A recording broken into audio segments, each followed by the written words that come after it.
Hi y'all, so today we are going to be making some gingerbread cookies. It is that time of year, y'all, so you know it's coming. For this, we have some brown sugar, we have some vanilla, some ground cloves, some ground ginger, some cinnamon, some baking powder, salt, some baking soda, some molasses, flour, some butter that has been sitting at room temperature for a while now, and not some eggs, but just one egg. But before we get to baking, we are on the road to 500 subscribers. We are so close, we could hit that before Christmas. So if you want a new recipe every week, go ahead, hit that like and subscribe button below, and let's get to baking. Alright y'all, so we're gonna start with 6 tablespoons of room temperature butter that's been out to soften for a while. Alright y'all, then we're gonna take our 1 egg.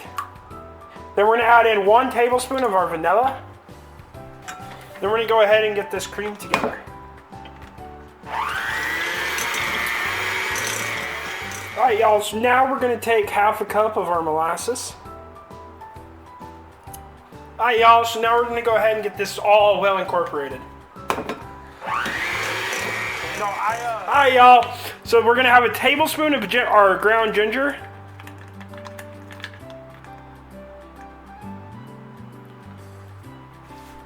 Quarter a teaspoon of our cloves.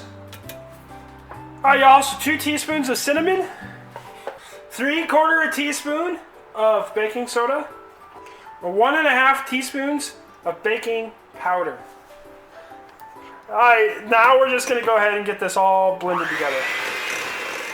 Now we need 3/4 cup of brown sugar. Alright y'all, now we're just going to go ahead and get that blended together. Alright y'all, so now we're going to add 3 cups of flour, 1 cup at a time. Add a cup, mix it together, add another cup. Rinse and repeat for 3 cups of flour.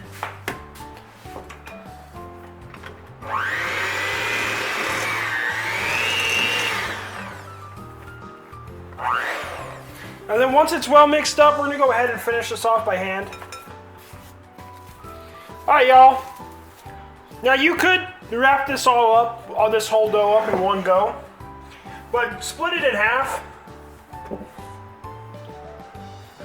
Wrap it in saran wrap. This is the important piece. Try to flatten it out a little bit too. It'll be easier to roll out. Like I said, you can do this in one large chunk, but it's just easier if you do it in 2 or 3. Just break it down into pieces. Alright y'all, so now we're just going to go ahead, throw these in the fridge for a few hours, let them set, and then I'll bring you back. Alright y'all, it's been a few hours.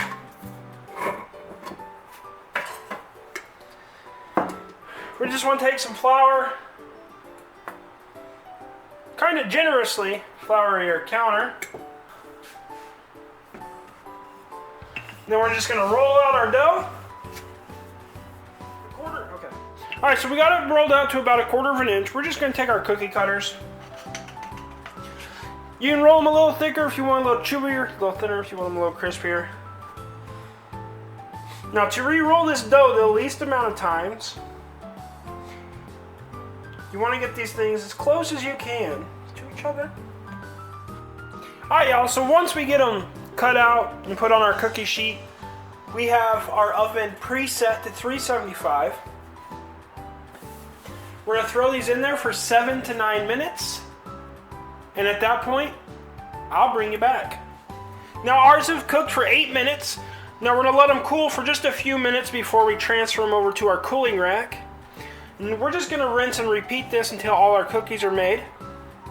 But I'm going to finish baking all my cookies and I'll bring you back. Alright y'all, and there you have it, gingerbread cookies. Now obviously you can go ahead and ice these up, decorate them if you would like, or you can just eat them like this. It's your choice. But as always, I hope you enjoy this recipe, and if you'd like to see anything made on this channel, go ahead, leave a comment below, and until next time, keep on cooking on.